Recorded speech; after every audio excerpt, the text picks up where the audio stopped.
The next session I have is about how to connect the consumer across all touchpoints.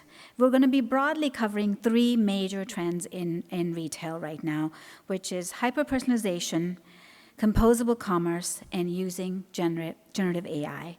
I have two amazing speakers coming up on stage next. I have Kunal Puri, who is the Vice President Customer Success at Infosys Equinox.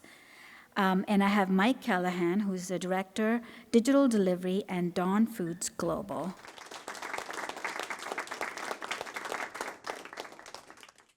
Well, good afternoon, everyone. As Sonal mentioned, I'm Kunal, and Mike, you want to introduce yourself? Hi, Mike Callahan from Dawn Foods. Great. So thanks, everyone, for being here. What we'd like to do today is spend a few minutes talking about how do you engage your customers and consumers across all the varied touchpoints that exist today, and will continue to evolve as we go forward, right? So that's the theme we want to talk about today, and in that context, we've got three broad areas that Sonal mentioned. We'll talk about experiential and composable commerce, how that gives you a strong foundation for what's coming next. We'll talk about hyper-personalization, that's been the holy grail for so long and will continue to be what will drive consumer and customer engagement. And then obviously you can't have a conference without using the word Gen AI today. So we will spend some time talking about what we're seeing happen across the industry in Gen AI. Mike, you've had the experience of engaging on all of these three frontiers, right? With Dawn Foods, you've gone through a tremendous, amazing journey. Would love for you to share your experience on all three, but maybe we start by talking about composable commerce. What do you think it is? What have you learned as you've gone through the experience, and whatever you can share with the audience around that? Yeah, definitely. I guess first it probably helps to introduce Dawn Foods because you've probably never heard of us, but you've interacted with our products. So we're a 100-year-old bakery ingredient manufacturer and distributor. So think about your mom and pop donut shop all the way up to large grocery chains. So if you've bought a cake from a grocery, a supermarket, odds are the cake mix is probably ours, and the frosting and those types of things. And similarly with the donuts. So having said all that, it doesn't really scream tech forward, but we did not have e-commerce up to about 4 years ago. But we've gone through a rapid transformation, and a lot of these topics are relevant to our story. So we can kind of get into it, and I love this slide here. It's perfectly encapsulates what composable I'd love for you to talk about what's been your experience with composable commerce, right? What does it mean to you, and what has it led you to? Yeah, so for me, it's this slide right here. It's building, you can put pieces together that fit your need from an organizational standpoint. You've got your you pick a partner, and they might have certain areas that if it's personalization or promotions or search that you want to bring in another partner to kind of plug in. That's what composable commerce is. It gives you some speed, agility to react to things change so quickly. That's sort of my take on it. I think you've absolutely hit the nail on the head. The combination of agility and flexibility to address for what's coming next. That's all what composable commerce is meant to be. Right. And you've obviously been on this journey for a while, so we'd love to hear your experience. Yeah, so B2B, traditional B2B sales up until 2018. So, you had a sales rep would go into a bakery and they'd write down the order and they'd go back to their car and enter it into a computer. So, that's worked for 100 years, but, our CEO is big on digital and said, we're going to transform how we do business with customers. We really didn't make it easy on customers. Our sales reps couldn't take vacations. They're getting phone calls. So unlocking e-commerce was huge. So there's a big change management component to this. 100 years, your processes are set, and then you inject e-commerce into something like that. You've got the commercial team, they're worried about, job stability. You've got the customers, and they're very close with the sales reps. So, they're worried that, the sales rep's going to go away. So we were purposeful about making sure that e-commerce complemented the sales team. We wanted to give them time back in their day so that, when they're going into customers, they're having a conversation and actually, selling on new products. So, composable is speed, flexibility, and control. So speed, if you look at this timeline, COVID dropped right as we were building out the website. So the first thing we got, phone call was, you need to go faster because now sales team can't go into stores. So we did that. We launched a website without a product details page, which seems nuts, but we did it. And you're flexible. We launched. I mean, we had the an issue with search where a customer was searching sugar-free and Domino sugar popped up as the first result, which is not helpful to anyone. So we knew we needed to get a partner to plug in search, and they solved that. So we were able to plug them in pretty quickly. So you have that flexibility and control, and if a vendor is not keeping up with trends, then you can always swap out. I'm sure vendors don't want to hear that, but that's the truth. And, yeah, no, it is. Yeah, so. Absolutely. Yeah. And again, just to build on what Mike has shared, right? Again, another example from another company that we worked with in the brewery space. The ability, maybe you're working with the same partner, but the ability to kind of build the solution incrementally, right? So this is a global brewery brand that most of us are familiar with. They selected us to be the partners to support their B2B platform, where they're selling to local liquor stores or bars.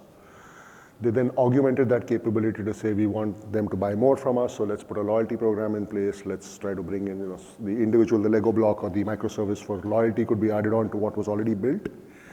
Then they realized that as we're working through distributors in certain emerging markets, we want the ability to also be able to track how much inventory does the distributor have, can we route the order to that distributor, how do we get it fulfilled. So there is the ability to incrementally build out the solution that you want. You don't have to eat the elephant all at one go, build the pieces that you want, add on the microservices, add on the composable commerce capabilities as you need them, so that you're able to solve. And it also simplifies, as we all deal with, the business case, right? So you build for what's required right now. You can then augment for what's required as it comes along, as you find what will drive more awareness, more adoption. And then as we all deal with something new like a TikTok is going to come along, and how do you address for that? Your composable solution gives you the flexibility and the agility to support those needs. Right? So I think completely echoing what your journey has been. But then at the same point of time, while composable commerce is a key part, what can you do to drive adoption, right? What will make your customer or your consumer come to your site? If you think, if you're selling to a retailer or you're selling to a consumer, there's no shortage of options for them. What can we do to help enable them choose us as their partner is what the whole hyper-personalization story is all about.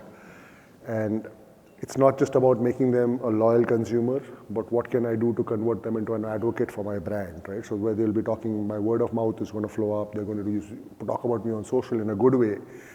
All of those are important parameters because, as I'm sure I speak for all of us in the room, I want to hear what my peers and my friends and my family is talking about a brand before I make a decision to actually engage with that brand in a big way, right?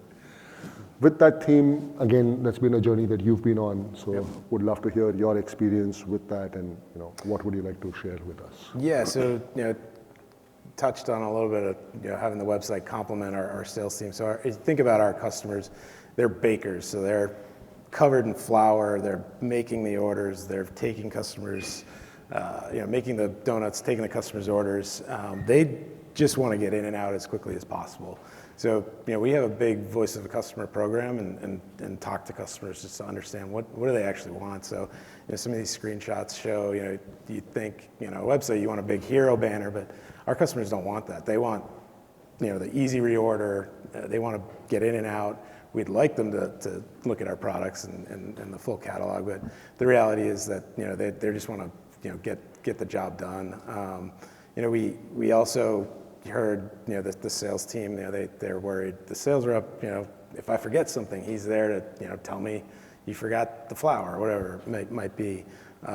So we kind of think of it, how can we build, things for customers that can, supplement and take that burden off the rep. They might not pick up the phone, they might not catch it. So we have, reminders, features that basically look at your order history and say, hey, based off of frequency of purchase and length of time that it'll show them, did you forget this, which has been hugely popular.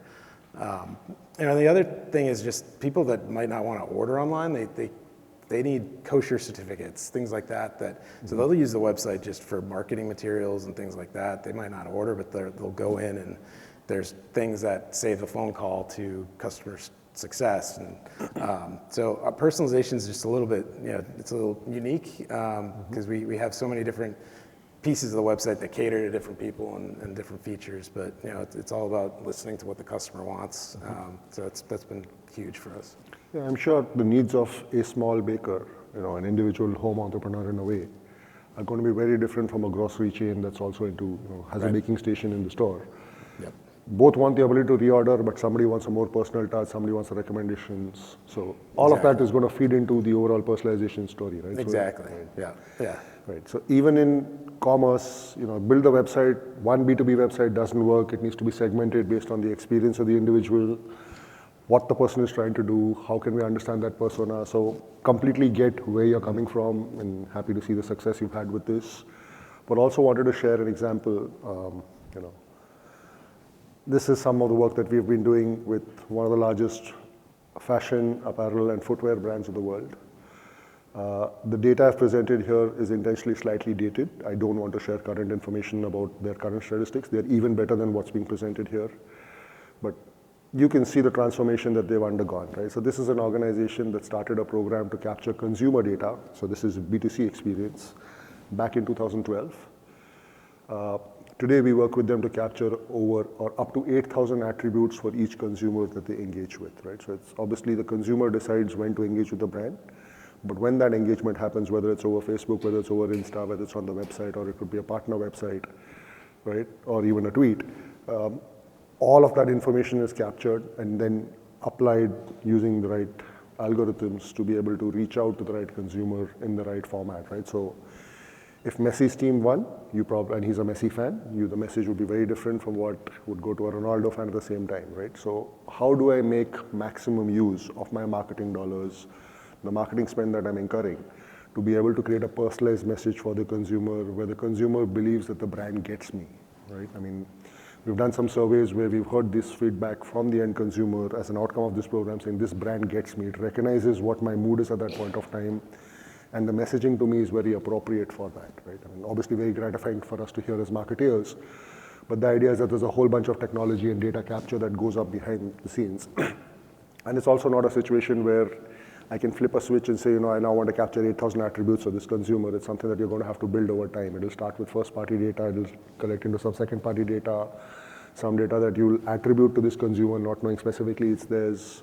Obviously, a lot of segmentation and personas that you'll create. But the idea here is that as the number of touch points with the consumers are increasing, right, whether it's in-store, whether it's online, there's an increasing need to be able to capture this consumer data, to be able to filter through it. There's a lot of noise in there, but to be able to come back with something that's an insightful point of view. It's one thing to say I capture 8,000 points of data about this consumer, but what am I doing with that, right? Can I give a marketer 8,000 points of information about a consumer and say, now go do what you want? Or it's more important for me as a tech provider to be able to give him some valid insight saying, this is a Messi fan, this age group, this income level, probably a good candidate for these recommendations, like you said, Mike, the recommendations or what have you forgotten, and how do I use that to drive more sales? I think the proof is in the pudding over here. Clearly something very successful. The brand is very proud of this effort on their side. But clearly hyper-personalization is only going to become more and more important as the touch points increase. So just something for all of us to continue to work towards. Those numbers, those results are awesome. Yes, no doubt about it. Yeah, absolutely. Which then brings us to the third trend, which I'm sure all of us are hearing a lot about at this conference and even outside, right? Gen AI is definitely changing the game, right? It's changing the game in a variety of ways. I don't think in a 20-minute session we could cover all the different ways it's going to change things for us. But what we did want to do was take a few minutes to have Mike share with us from Don's perspective, from Don Food's perspective, what are they doing, what are they seeing happen, and then I'll share another example as well.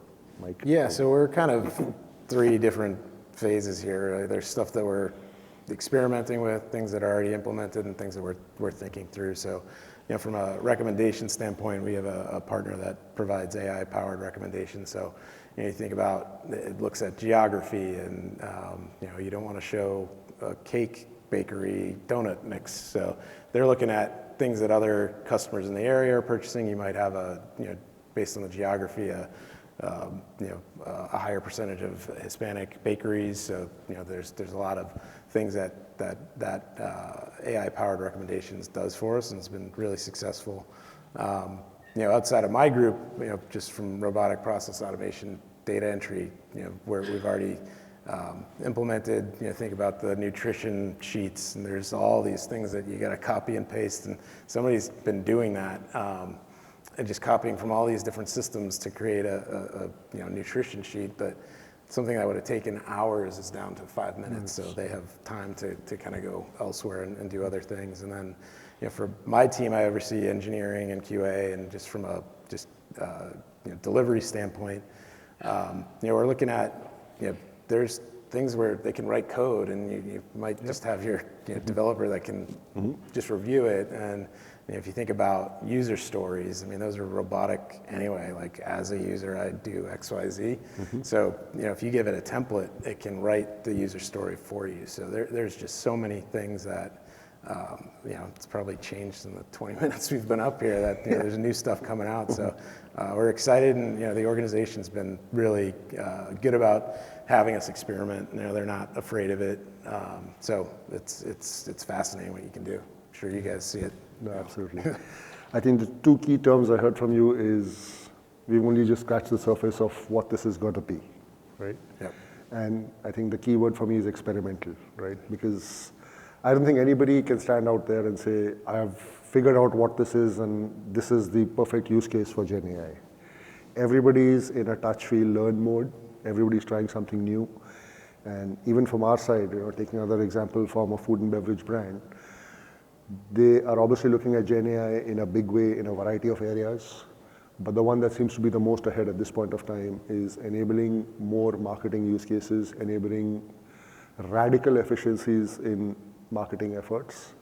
How do I create something that kind of brings personalization together to when I'm selling to a customer to give him the right marketing, right? So how do I use Gen AI to drive personalization in marketing? How do I use it to get to the right individual, to get to the right inventory levels? So there's clearly massive scope and massive opportunity with where Gen AI is going to go. Organizations are still just figuring it out. But at the same point of time, this is a genie that's out of the bottle, that's not going back, right? So the more you do, the more you learn. You have to keep learning as you go along, and that's pretty much the only answer you can give at this point of time, right? So that being said, we've got a little under 2 minutes now, right? Just wanted to get your thoughts, right? I mean, we've seen so many things change over the last 5-7 years in the broader commerce space, in the personalization space. If you had to summarize this into a set of takeaways, right, through this journey that you've been at Dawn Foods and even otherwise, what have been your key takeaways, and what's important to get something like this right? Yeah, I mean, just having buy-in at a leadership level is huge. I mean, if you're going through transformation, you need help from the top, and then just change management. You hear it all the time. The tech is the easy part, which is true. Especially all these new tools and things. It's it's the actual change and getting people to think differently is the tricky part. So having a foundational partner that has done it and can support you. It's not just me telling the group of executives that this is why we should do something. That there's data and partners that actually have done it can support you, and then just being clear about what KPIs are, success. Be deliberate about what the results are going to be, so that you can prepare to answer the questions when they come up after you launch something. Absolutely, I think completely spot on, right? I mean, it's the ability to think as far ahead as you can, and that's not something any one of us can do individually, right? So the more you apply relevant case studies or relevant experiences of your partners to the table, the more you can bring to the table, the more effective your planning exercise is. I think one key learning, as you just mentioned, Mike, is create measurable targets for yourself, right? Don't create a 5-year plan to say, 5 years from now, I'm going to have everything automated. right? 4.5 years in, you'll find things to be very different from what they were today. So maybe look at 6 months out, maybe look at a year out. So have a plan for 5 years, but you've got to have measurable outcomes that I'm going to get to in 6 months, because nobody's going to be patient for 5 years. We've all learned that today. Yeah, I think the crawl, walk, run too. I've heard it in a couple other sessions, but I mean, it's true. We launched the website without a PDP, you want to get it out there, talk to the customers, understand what they want, and then build from there. If we waited, it would have taken another 6 months and then put something out, and you might have got it right, or you might not have. So. Yes. Absolutely. And I think the only thing I'll add to that is it's not just crawl, walk, run now, it's crawl, walk, run, and fly. Right? So we got to all be ready for that, and it's going to be important to do that. Any last closing statements from your side? No, thanks everyone for coming. I know there's a bunch of other sessions, so appreciate you picking ours. Thank you, everyone.